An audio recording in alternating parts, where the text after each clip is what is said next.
that being the musician, I needed something else to do something to make money as a musician. And I had received some advice to go and check out, the cattle call sites. So I got stuck into that loop for probably 2 years. It seemed that everybody was willing to take my money to listen to my tracks, to come back with, hey, this is great. Keep submitting stuff. You'll get there someday. I didn't really feel I had a too difficult of a time writing the material. It's just the whole business end, and everything that I had learned up to that point was I needed a middleman between me and a library, that I was not able to contact the library direct. That was kind of where I really felt the industry was, and people, they were explaining it to me that that's how it worked. And I had a friend of mine, Tom, who introduced me to your site. And as I started, I joined the Sync Academy and Sync Edge.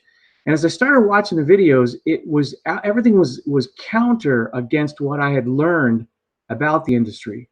So once I realized that, number one, I had the power to communicate directly to a library, and that these libraries not only did I only thought there was like a handful of libraries that did this. Come to find out, there are thousands of libraries, and that was an eye opener. So the whole concept for me, once I started to recognize, okay, what's out there as a musician? What's hot? What are people looking for? And then the second concept, which, all this came off your site, which I have to stop for a second and say, the whole idea of capturing this experience in videos and the way you've done it, so that I can go and listen to these videos and then go back and re-listen to them, which I've done many times. It helps to understand that, number one, you're a musician. You got to write the good material. Then you have to produce it. Then you have to get it to a delivery volume that's coherent to the industry. Then you have to sell yourself. And then how do you approach the libraries so that, number one, they know, you're not going after them by saying, hey, what's in it for me? You're saying, hey, what can I do for you?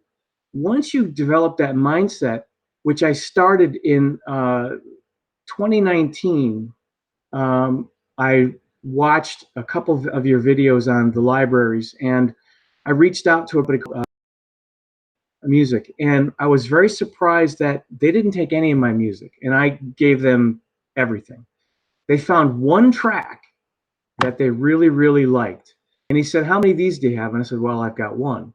He said, well, how many can you write? I said, well, I can write many. So I ended up writing 10 in a month, gave it to him. That's when everything started. My attitude changed. It went from, this is never going to happen, to, hey, this is a great possibility.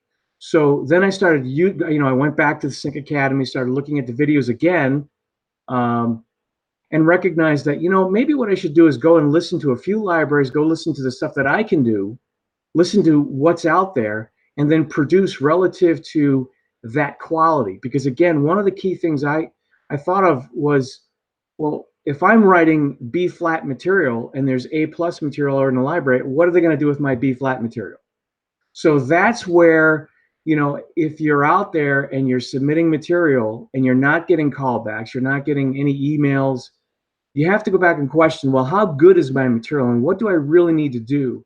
So again, I just want to say, thanks for all the materials that are out there, because having the ability to go back and re-listen to these videos really helped my career. So once I started doing that, now I started taking my back catalog, reworking it, making it licensable, and I can't write music fast enough.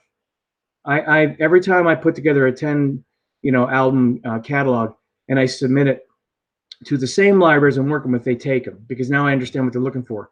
So where I am today is looking at, how do I diversify and get myself, let's say, over in the UK or over in the Far East, and get a little bit of diversity out there, because I know that I have a couple libraries that are willing to take anything that I write.